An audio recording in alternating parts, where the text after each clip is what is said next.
To start off, this is just like the rule of halves measuring technique. This is just to let you know or show you that you can use the rule of halves measuring technique to make sure that your characters are consistent. And you see me, first of all, determining where the half is. Now, the halfway point of my character that I've drawn here, which is character Adelina, is right where the eyebrows are, right? So that's pretty helpful when it lines up in such a way. The quarter waypoint is right above the nose, the line that represents the nose, and the 3/4 waypoint is the split in the hair. The bottom is the chin, and the top is the highest tuft of hair. Just like in the rule of halves, you have to determine the width. Here, you go to your widest width, which is from ear to ear, and then you compare it to something vertical. And it just so happens that it goes straight up to the 3/4 line, or the 75% going up, which is the hair split. So from ear to ear, that distance from ear to ear is equal to the distance from the chin to the hair split. And that's how I know how wide my drawings need to be so that they look like this character.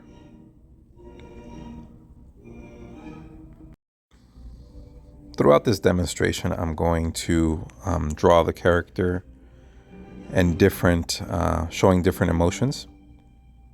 It's a pretty common exercise for, a comic or a manga, whatever, a story, which is what I'm trying to do here with this character.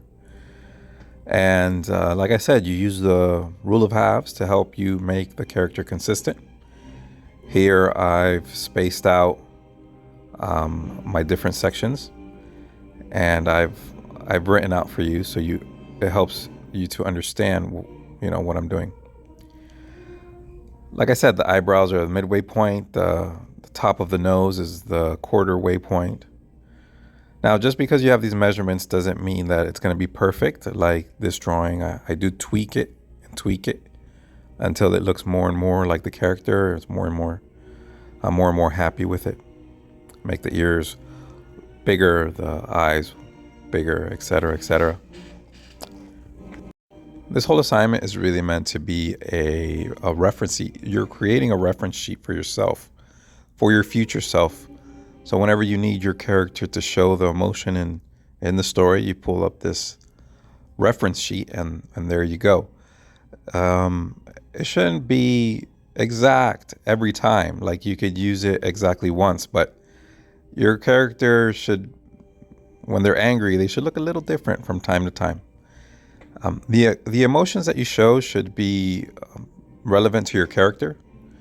So my characters, they should show a very wide range of emotions. They're doctors, and doctors will joke around. Doctors might cry. Doctors will, be playful. They'll be funny. And so my characters have to show that wide range of emotions. But I mean, it's pretty common to just have this just in case. But if like I know one of my doctors is very serious and he's not going to be goofy.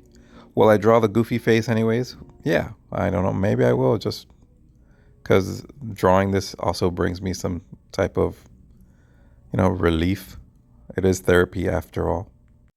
So whatever emotions you end up doing, just make sure that they are true to your character.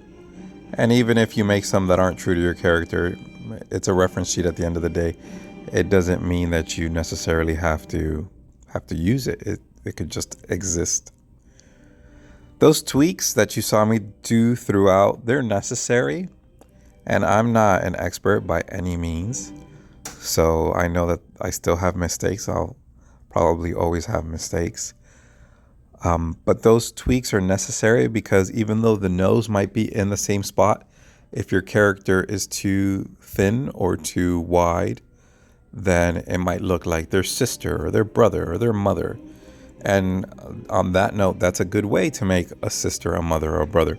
Just make sure that the main features are in the same place.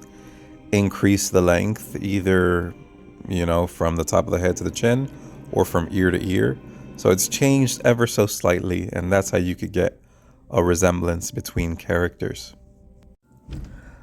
I reference various images throughout the internet for these, but primarily Naruto images.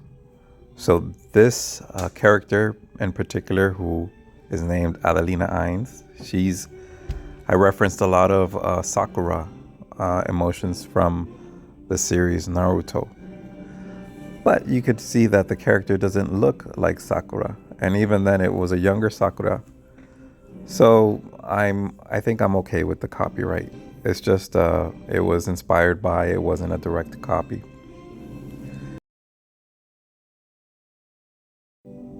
Think about doing this with all of your characters.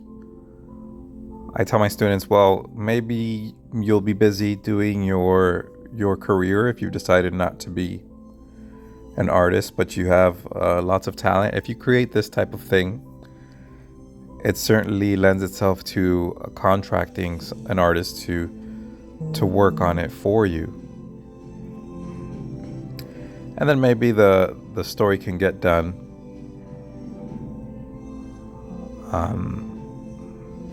through financial means.